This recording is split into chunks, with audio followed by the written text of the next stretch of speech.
Hi, I'm Poosha, sexologist and sex counselor and consultant at Lybrate.com. We'll talk about a very frequently asked question about sexual function, that is premature ejaculation. Not too many people are familiar with this word. Rather, they would describe their problem as rapid ejaculation. मेरे पति को ताकत नहीं है, stamina नहीं है.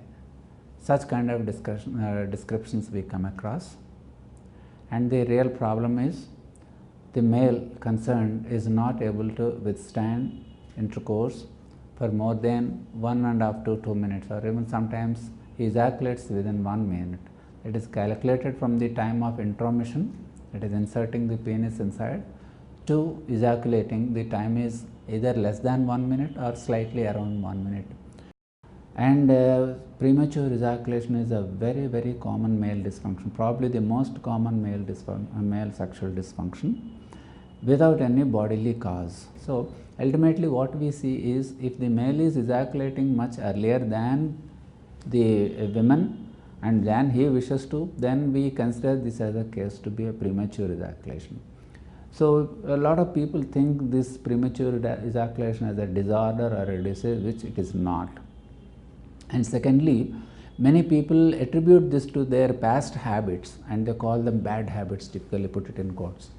So when they describe their problem, doctor, I have masturbated during my childhood or young adulthood, and now I have this curse of premature ejaculation. I am unable to satisfy my wife, she is very unhappy with me, I am afraid she might even leave me, and all that.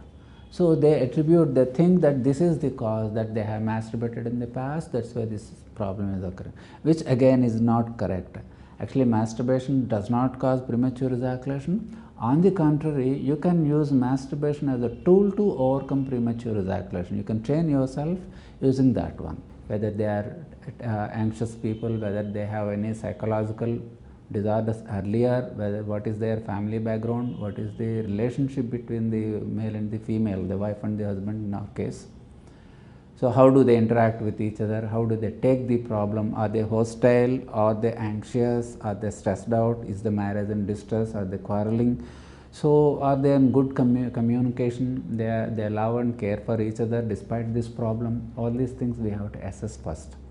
So based on this assessment, we choose the method of treatment.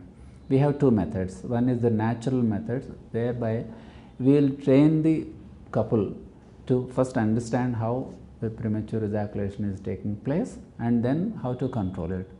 Similarly, in ejaculatory control also, initially it appears very difficult and it looks impossible.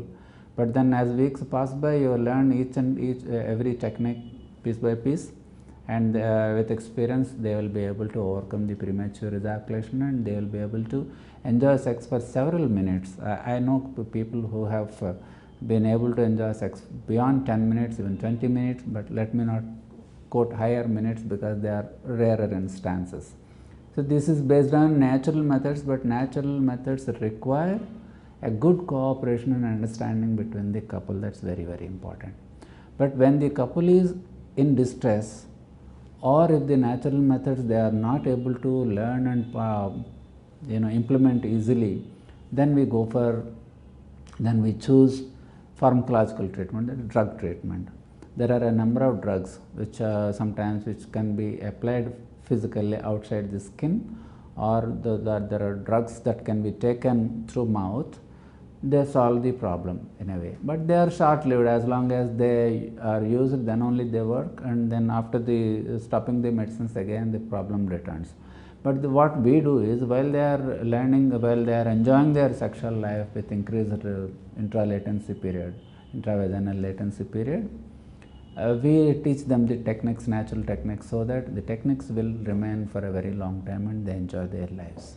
So anyone who is having a premature ejaculation problem should not be distressed. They should understand that this is a very natural phenomenon, very normally occurring phenomenon, and this can be easily resolved through either medicines or natural methods or a combination of both. So the best thing they should do is to help themselves is to consult a sex therapist as soon as they can, so that the marriage does not fall into distress.